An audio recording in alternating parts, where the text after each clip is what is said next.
Hello and welcome to MPPSC Adda. Today is 19th of January and we are going to discuss the current affairs of today. Before we proceed further, just remember one thing, until unless you will be very consistent with any of your studies or any of your subject, it will be very difficult for you to consolidate the knowledge. Right? Always remember, just reading a particular thing once won't help you out. So keep revising. First try to gain your knowledge and after that just consolidate try to consolidate it by revising it again and again, right? So revision is the key. I hope you all are revising the things which have been told to you in the previous lectures, right? Okay, so let's start with today's current affairs. The first question says 600 megawatt floating project is proposed in which of the following place? 600 megawatt का floating जो solar project है, it's 600 megawatt solar floating project कहां पे है, कहां पे उसे propose किया गया? ऑप्शंस आर महेश्वर, ओमकारेश्वर, उज्जैन और Sehore. So correct answer is Omkareshwar. यहां पे कितने वाट 600 मेगावाट का सोलर फ्लोटिंग प्रोजेक्ट एक प्रपोज किया गया है. Moving forward to the next question. How many megawatt hybrid park with energy storage will start in Chhatarpur district? कल के वीडियो में हमने मुरैना डिस्ट्रिक्ट का देखा था कि मुरैना डिस्ट्रिक्ट में कितनी कैपेसिटी का, मुझे कमेंट बॉक्स में बताएं. अब आज यहां पे हम डिस्कस करेंगे छतरपुर डिस्ट्रिक्ट में जो hybrid park with high energy storage बनेगा उसकी कैपेसिटी कितने मेगावाट रहेगी? Options are 1000, 950, 1200 and 1400. The correct answer will be 950 megawatt. 950 megawatt का हाइब्रिड पार्क बनेगा विथ एनर्जी स्टोरेज. कहां पे? छतरपुर डिस्ट्रिक्ट पे. Next question. Medical device park will be established in. Medical device park किस शहर में बनाया जाएगा, एस्टेब्लिश किया जाएगा? इंदौर, उज्जैन, भोपाल या फिर Jabalpur? Correct answer is Ujjain. क्या है करेक्ट आंसर? उज्जैन. ठीक. Next question. Sorry. Where is MP's first police museum? MP का पहला पुलिस म्यूजियम कहां पे है? दमोह, बालाघाट, बैतुल या फिर Seoni? Correct answer is Betul. Next question. UN announced which year as year of millets? United Nations ने किस ईयर को ईयर ऑफ मिलेट्स घोषित किया है?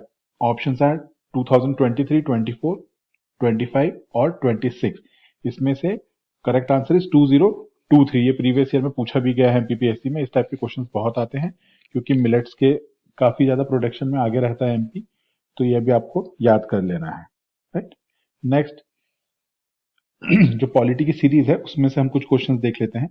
इन which of the following article of the Indian constitution describes the duties of the chief minister? Chief minister की duties इनमें से किस आर्टिकल में दी हुई हैं? Options are article 164, article 165, article 166 and article 167. Correct answer is article 167. इनके बारे में मैंने कल आपसे पूछा था कमेंट बॉक्स में बताने के लिए. अभी इनके भी रिलेटेड क्वेश्चन है तो उसको हम आगे डिस्कस करेंगे.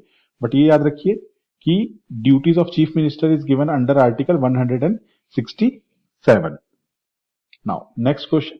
According to which article of the Constitution of India, the Chief Minister is appointed by the Governor of a state? इनमें से किस आर्टिकल के तहत गवर्नर को ये पावर दी गई है कि वो चीफ मिनिस्टर को अपॉइंट करेगा? तो यहां एक इंफॉर्मेशन तो मिल गई आपको कि chief minister is appointed by the governor, but ये किस आर्टिकल में लिखा हुआ है? ये लिखा हुआ है आर्टिकल 164. आर्टिकल 164 में ये लिखा है कि governor will appoint the chief minister and other ministers. ठीक है. Next question. A person who is not a member of state legislature, एक ऐसा इंसान जो कि स्टेट लेजिस्लेचर का मेंबर नहीं है, can be appointed as chief minister. वो अपॉइंट किया जा सकता है चीफ मिनिस्टर के तौर पे. इसका मतलब ये स्टेटमेंट सही है. A person who is not a member of state legislature can be appointed as chief minister for how many once, within which time he should be elected to the state legislature, failing which he ceases to be the chief minister. कितने समय के लिए एक इंसान जो कि member नहीं है किसी भी स्टेट लेजिस्लेटिव असेंबली का या फिर काउंसिल का, उसको हम चीफ मिनिस्टर बना सकते हैं मैक्सिमम कितने पीरियड के लिए, और कितने पीरियड के बाद वो ऑटोमेटिकली सीज हो जाएगा, वो ऑटोमेटिकली वो उस पद से हट जाएगा। The correct answer is 6 month. किसी भी इंसान को बिना स्टेट लेजिस्लेचर के मेंबर बने हुए हम सीएम बना सकते हैं मैक्सिमम 6 मंथ्स के लिए। उसके बीच में उसे विद इन 6 मंथ्स उसे किसी न किसी हाउस में इलेक्ट होके आना पड़ेगा, राइट। इसके पहले वाले क्वेश्चन में आपने ये देखा था आर्टिकल 165 भी है। आर्टिकल 165 किस चीज से रिलेटेड है? आर्टिकल 165 है एडवोकेट जनरल से रिलेटेड। ठीक है, उन्हें कौन अपॉइंट करता है ये मुझे कमेंट बॉक्स में बताएं। मैं आपको इतना बता देता हूँ कि एडवोकेट जनरल की सैलरी और जो उसकी रिम्यूनरेशन होता है it is decided by the governor. Sorry, मेरा थोड़ा गला खराब है तो इसलिए आपको लग रहा होगा। ठीक है, अब आज के रिवीजन में हम देख लेते हैं आर्टिकल 170 क्या है। It is related to composition of the, ध्यान से सुनिएगा, लेजिस्लेटिव असेंबली। लेजिस्लेटिव असेंबली का कॉम्पोजिशन क्या रहेगा वो दिया है आर्टिकल 170 में, और 171 में किसका दिया है? वहां दिया है कॉम्पोजिशन ऑफ लेजिस्लेटिव काउंसिल। ठीक है, जो लेजिस्लेटिव काउंसिल है उसका कॉम्पोजिशन दिया हुआ है। बल्कि 169 में क्या दिया हुआ है? आर्टिकल 169 में, अंडर आर्टिकल 169 फॉर्मेशन और एबॉलिशन ऑफ लेजिस्लेटिव काउंसिल। ठीक है, 170 is about composition of legislative assembly, 171 is related to composition of legislative council, 169 is related to formation और abolition of legislative council। अब ये जो है ये बहुत ट्रिकी है। कंपोजिशन क्या रहेगा किसी भी लेजिस्लेटिव असेंबली का? तो देखिए, किसी सॉरी लेजिस्लेटिव काउंसिल का, लेजिस्लेटिव काउंसिल में दो टाइप के लोग होते हैं। कौन कौन से? नॉमिनेटेड और दूसरे होते हैं इनडायरेक्टली इलेक्टेड। ठीक है, अब जो नॉमिनेटेड है वो तो कौन करेंगे? गवर्नर करेंगे। कितने लोगों को? 1/6। ये भी क्वेश्चन आ चुका है एग्जाम में। अब जो इनडायरेक्टली इलेक्टेड होते हैं वो कितना कितना करते हैं ये आप देख लीजिए। 1/3 by the electorates consisting of, ध्यान से देखिएगा, electorates consisting of the members of local authority.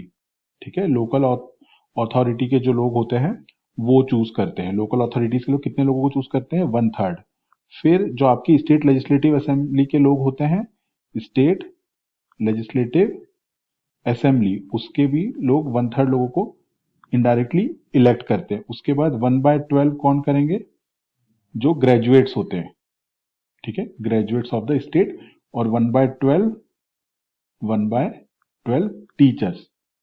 Teachers लोग करते हैं। ठीक है, तो ये आपको ध्यान रखना है। इसको अगर आप ऐड करेंगे 1/6, 1/3, 1/3, 1/12 और 1/12, इसका टोटल 1 आ जाएगा।